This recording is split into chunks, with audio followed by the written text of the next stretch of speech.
Hi.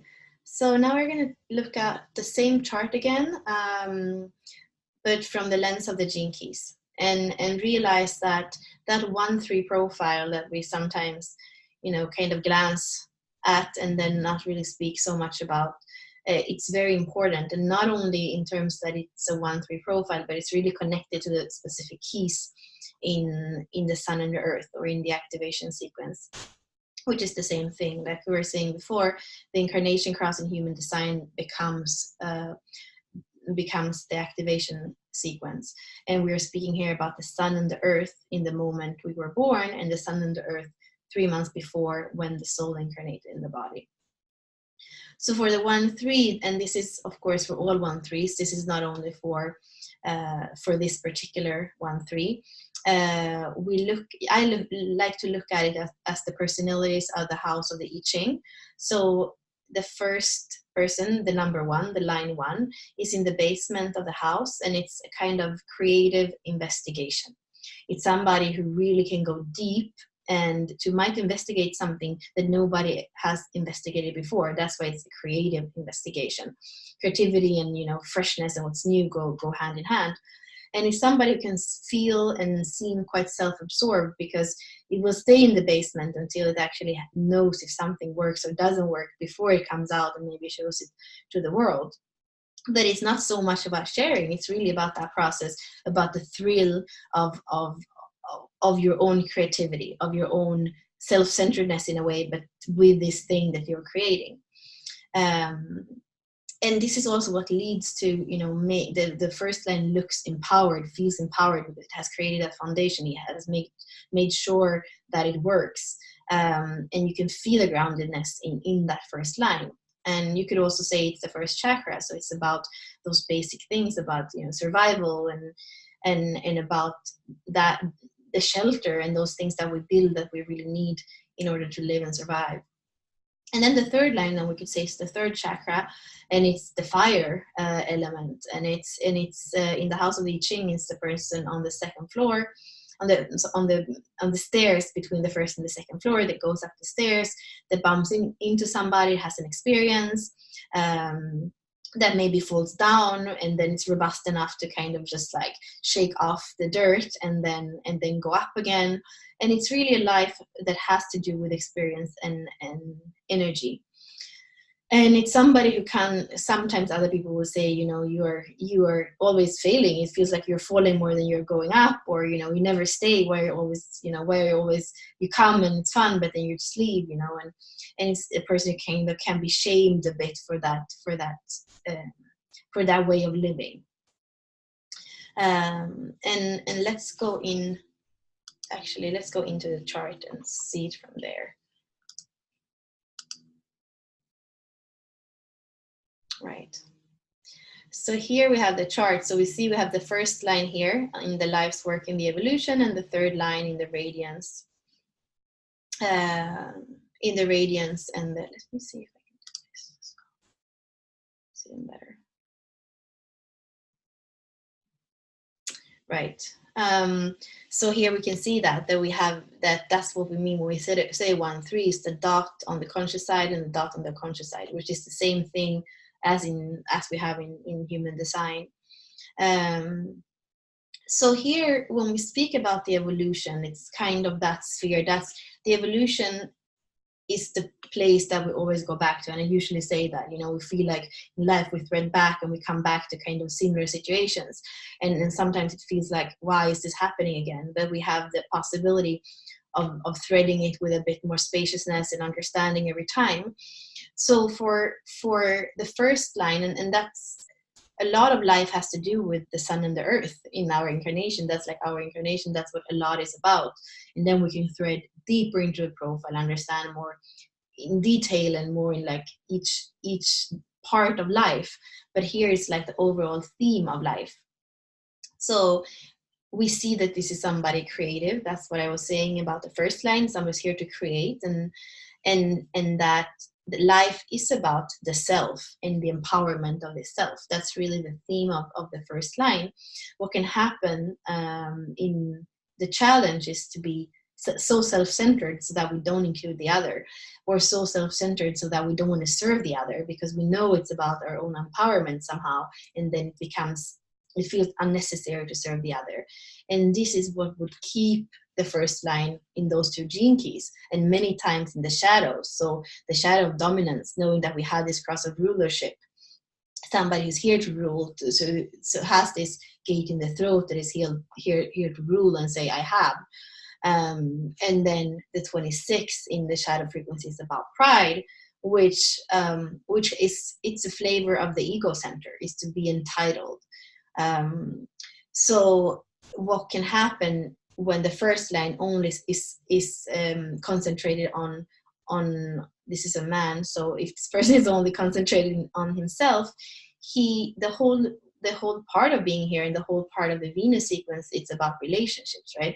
So then you don't serve in relationships, you think more about yourself, and then you stay in the shadow frequencies, and your soul is going to feel, it's not going to, there's going to be these, the unconscious, and the body is going to, you can feel this, the oppression and the dishonor. There's something that's not like that. There's something that is in discord. That's how you could say, because you're not living for the whole, you're only living for yourself. And then in relationship, you can see there is like a double theme of oppression that could often be then this dynamic in relationships where it's not fun. It's like, it's oppression. It's like a power game, you could say, which you also see in the 55 that wants to dominate, and the pride of the 26. Of course, that would lead into a power struggle or a power game in relationships. And then we have the core wound, the 57s, about the unease. So then the unease, the feeling in the body would really not be pleasant. And the third line is here in the vocation, would tie into the third line of the soul. So having this like feeling, kind of the third line, feeling shame, or feeling like I'm not like I'm supposed to be, or why is everybody angry with me? And either go into rebellion or going into shame, depending, and probably both are there. One is going to be on the surface and one is going to be more under, depending on if it's a more reactive type or a more repressive type. So how can we uncover this? How can we do the transfiguration, the transmutation of the 47, which is the purpose of this person? That's really about starting to look at relationship and see that sometimes it's more fun to be together than to be alone, and to start including those relationships where it feels like there is an exchange, and to serve the other, because by serving the other, we also serve ourselves. We need that balance between self and other. And this is something that comes back as well in the fourth line, for example, this thing about service and the other. So this is the foundation of this. This is the first step, you could say, in line 1. And then it opens up, like I was saying before in the other video, this theme of the grace of the 22nd, and what's really changing on a cellular level as we evolve and as we transmute and transform the shadow patterns in our cellular makeup, so that we can vibrate in a higher frequency. And that's really what happens when we open up in the evolution. We create this arrow here of breakthrough. And here it's about going into the body. The third line is a lot about the body. It's the third chakra, but it's also the cardiovascular system. It's movement through the body. So it's really a life where we look at that. And like I said before, this is a rainbow body, and this is really the transfiguration, where the body becomes more than what we often realize that it is today. It's really the vehicle, but it's really the light Merkaba. It's like, that's the kind of vehicle. It's not just a vehicle with the 2 feet that we walk around on this earth. It's really the light Merkaba, where we can travel through time and space. And we see that when that happens, this can be a catalyst when it comes to relationships, because it's a 47 in both positions, and it's a third line and a 6th line. So both like in a collective sense and in a personal sense, somehow you would say. And it's a 6th line, sexuality and intimacy. So it's also somebody who can see this merging of 2 life forces and understand that that's the portal. That's actually combining 2 light Merkabas together. and that has not really been done yet on Earth. So that's transfiguration, through inner marriage and outer marriage, you would say, which becomes, of course, not so tangible, but this is the flavor of the sixth line attraction. That's the best way I can speak about it.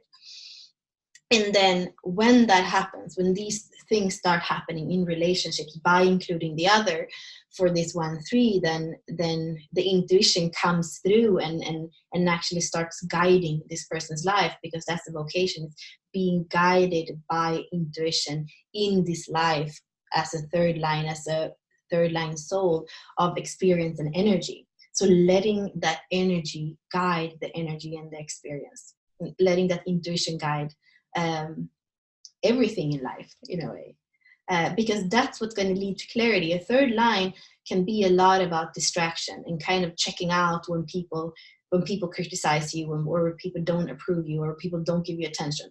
Then the third line can kind of check out. But really, what happens when we include the intuition, there's going to be much more clarity about what the purpose is, about what we're here to do, about not only running up and down the stairs as a 1-3 profile, but really have more clarity of the bigger picture. And that picture is a lot about your own self-empowerment. So I don't want to take away that part.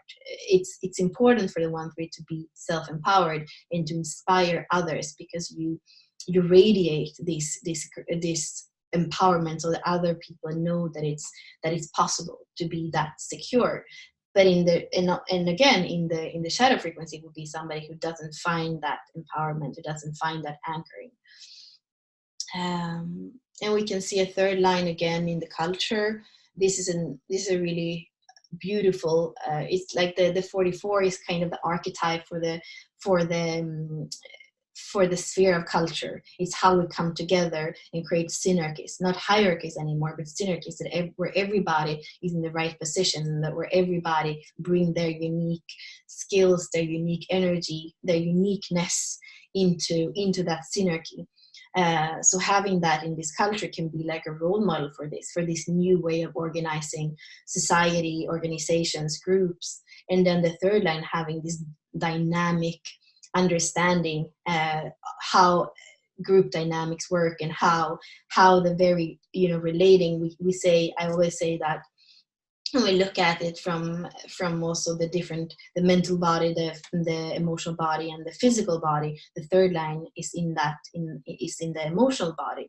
So it's even about feeling and allowing people to be true, with their feelings, with their emotions, with everything we are, even in organizations, and to start to listen, and to start to see the richness of that, of being able to be whole, being able to be physical, emotional, mental, and spiritual in everything we do. And this is not something that's only, that is shut off when we go to work. It's something that we are, and even work is organized in a different way when we come together in a new way. And that's what the 44 speaks about. There could be an element of self-sabotage. We have the 18th and the line 1 here in the emotional intelligence, but also looking at when somebody's that age, when we start school, so 8 to 15 years old, to see that there could be, from that time when we are emotionally triggered, something could have stayed with us, where we actually kind of go inwards, and like there is an element of self-sabotage that also goes in line with the first line in the personality, where we don't really know how to speak about it and how to express emotionally what it is that we feel. So we either, for the 1-3, often either we go very deep in and we don't really want to look at it ourselves even, or we kind of check out, that's a little bit more the third line EQ. That does that. The first line EQ kind of goes inside or sabotage in some way, and it can be connected to self-esteem also, because it's this mirror of the self-empowerment, that on the other side is the low self-esteem. So that's something to look at when it comes to that age in life. What was it?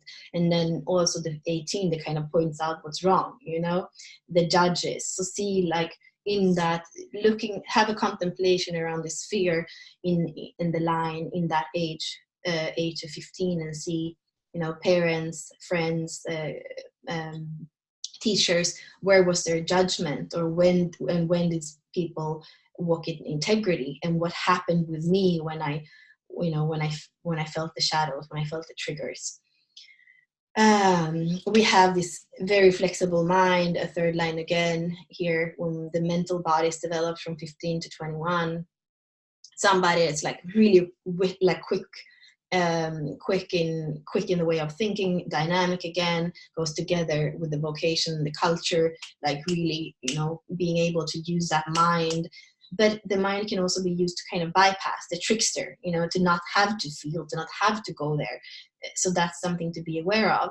And that goes hand in hand with addiction, which is the shadow of the 24. So it's a distraction. When we don't want to feel, we go to that quick head, and then we don't want to feel, and we numb, whether it's numbing it with something else, or it's just like using the mind, having an addiction to use the mind so fast so we don't have to feel. There are many different ways of distraction and addiction, but that's also, we can see how they go hand in hand. And then it's the fourth line SQ. So there is somebody who doesn't have a lot of fourth line, but that first part back to dissolving and transmuting the first cellular memories from 0 to 7 years old, that goes through the heart for this person. And it goes through belonging, and it goes through kind of also when we stop doing things for approval or attention, and when we include others in a heartfelt way, then we can start feeling that belonging, and we can see who is our tribe. It's somebody who has the 26 and the 44, who's here to meet others, to come here to meet. So that's an important step. But then look at parents, where did it feel like it wasn't really grounded, where, maybe where was the fantasy, and where was the anticipation of, what was the element of anticipation? Also, was it anticipating good things or bad things? And kind of see that can have to do with the thinking too, and the shadows of the ajna and the head working by themselves. Like, what is it that we wait for, and knowing that there is a power in that.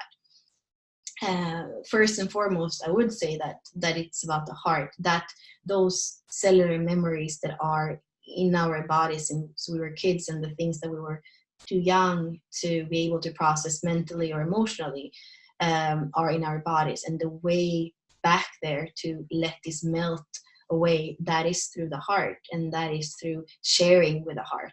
So even if it's the first line, there is this element of belonging and sharing and understanding and trust that comes through the heart. And somehow the SQ is like pampering yourself with this, because that's what the inner child is kind of asking for. And then we can see that the pearl is a fifth line. So it's somebody who's here to be powerful. It goes hand in hand with empowerment, and the 45 as well, which is a leadership gene key. So it's somebody who's here to be powerful, but it's somebody who's here to be powerful in a way that is very responsible. There is responsible, like we were saying before, with the Pluto in the 50th gene key. It's about the soul. So here we have a double 50. We have the 50s, both the pearl is both Jupiter and Pluto. And that's the essence. So the soul and the essence for this person is the same. One is in the first line and one is in the fifth line. So it's kind of having also a broad range of this responsibility so it goes from corruption through equilibrium to harmony, I think it is. So fine, it's just seeing that and to be powerful in that. Yeah, actually that's what it says here. And it is about power. So, it's not only about energy and experience. Like ultimately the essence of this person has to do with being powerful in your life, and maybe that, that's what you inspire other to be through your own empowerment. And it also shows that the kind of leader that this person will be from the shadow frequency, what we were saying before, the cross of rulership, to just rule and dominate others through pride, and that where there would be dishonor and oppression in relationships and unease in the body. That is not that kind of leadership that that is harmonious and that creates equilibrium in the world. So it's really about being those two together. The brand and the pearl, or the life's work and the pearl, speaks about that kind of leadership that is self-empowered, but that's also a role model with integrity, a powerful role model with integrity. Yeah. So there's so much we can see, like I said before, in the hologenetic profile, that kind of it's more clear, because we have the keywords, and we have the frequency bands from the shadow to the city and the pathway. So when we are stuck in the red words, we can see that goes like a thread through all the profile. All the red words in the profile get activated, and then when we come up in the gift frequency, the green words, we can see how we activate those in other keys as well. So it's so much help just threading it, and then also knowing, now my mind feels like it's getting crazy. Then we can look at the IQ, for example, or we can take the body graph, and we can look in the head and the ajna, what the shadows are there. So there are many ways of threading. And also a very important thing with the activation sequence is that we can see that main challenge lies in the evolution. And that's something we're going to come back to many times. And hopefully, like I said before, with more spaciousness, with more awareness. And so there is a little bit more of a journey through the hologenetic profile, where we can journey back and forth, and kind of that can help us to move. It's not, sometimes it feels like the body graph is more like static, and it's like, this is what it is, and this is what you have to work with. But with the gene keys, we can really thread, and we can really make that journey through the profile that helps us to not be stuck in one key or in one frequency. So yeah, I hope that was helpful, and please ask questions and comment under the video.